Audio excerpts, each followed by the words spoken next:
Right, hello and welcome to the second episode, or a second episode of Ask the Roster. All the questions and answers will be read out by yours truly. And, before I do get started, there is a little bit of news, because you're probably all wondering where the hell is the next show.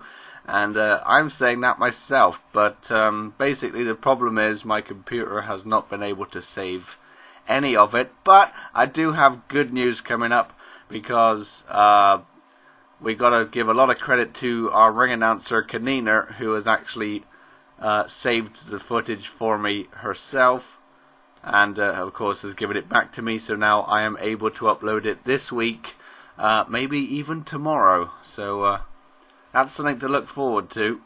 But in the meantime, let's carry on with answering these questions. I've got a ton to answer, so let's get the show on the road. And so our first 5 questions here are from Lebo4. I think that's how you pronounce that. I have fun with these names. Anyway, Lebo4 with 5 questions. Our first one is to Billy: do you miss Mandy on Smashdown? And his answer is, yeah, loads and loads and loads and loads. We are the bestest friends in the whole world. I'll take his word for it. I don't think she would probably give the same reaction, but there you go. Our next question is for the Cyrus robot, and it is, do you have free will, or do you just do what your stupid idiot of a boss tells you to tell? Yeah. His answer for that is Cyrus is master. Yep, he pretty much sounds like a robot. That's my bad robot impression. If anyone likes it though, then just tell me. So there's your answer for that one.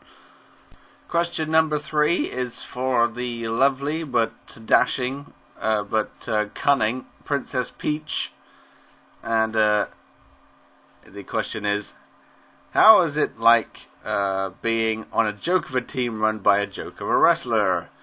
Her answer for that is, let me correct you there, my royal subject. The freedom movement is the joke of a team you're talking about, not us the anti-heroes. Maybe it would be best to get your facts correct before you ask any more questions. Well, talk about bluntness. But, yeah. I don't know. I'm swayed between the two. Now, I think the freedom movement's better. But obviously, she's not going to agree with that. So, fair dues. Now, this next question is going to be very interesting, because it's to the one and only Mandy. The question is, how do you feel about Lisa becoming the first ASF female to hold a world title and not you? Her answer is, I don't feel anything. If you're calling that pathetic title on Smashdown a world title, then you're sadly mistaken. A world championship has the word world in it, and that is what my aim is. In fact, the doctor has promised me a lot more than just that. I don't know what exactly yet, so don't go asking me about it. Well, okay then, we won't bother. We'll just wait and see. Maybe we should go and ask him. I will. Ah dear. Right, next question then. It is our last question from Lebo4. And ironically, we go from Mandy to Grim. And the question is, if you are supposed to be the all-powerful Grim Reaper, then how come the hardcore title is the only title reign you ever had, and how come most of your career you've been a jobber? And his reply to that is, no man, you got it all wrong. Billy is the jobber ting. And before that, Mandy was hogging all the glory from our matches, winning tag team gold with Billy. The last time I was in a big title match was with Astroth, who was the champ. And as you can see, not a good handful of people can beat him at anything, and that includes me, man. He likes saying that word, man. I feel terrible using that kind of way to talk, so that's probably why I don't do it in real life. But he does, so that's cool. But yeah, he hasn't been the jobber, it's Billy that's been the jobber, and Mandy was dragging him down, so that's what he was getting at. But now she's away, he's the hardcore champ, and who knows what other lengths he may go to, but we'll have to wait and see there. And so from there we go from Lebo 4's questions to another 5 questions, courtesy of Dr. Dark. His first question is to Metal Knuckles, asking, why did Sonic choose you as your partner? Was it because he wanted backup, seeing as he is a pathetic little hedgehog? His answer was, we had the same feelings as each other, for one, Shadow the Hedgehog, and we joined our forces to destroy him. But now that Shadow is not a worry, there is no more use for us being allies. Well, yeah, that sounds like a good enough reason, but there might have been more to it. There might not be, but that's just an assumption. But we'll take it as just Shadow was the common bond there, the unholy alliance, let's call it. Another one for Billy next. It is, why do you mess up in matches? And his answer was pretty basic. 'Cause it's fun. I ain't doing that bit. That's what he gave me, so I'll just try. He. There, I said what it said. Just in a very non-Billy fashion. But I'm sure you can picture it in your head. So, yeah, that's his reply. Jeez. Alright, our next question is for Astaroth, asking, why did you help Lisa win the YouTube title? And his answer was, it was not one of those cases where I wanted her to win it.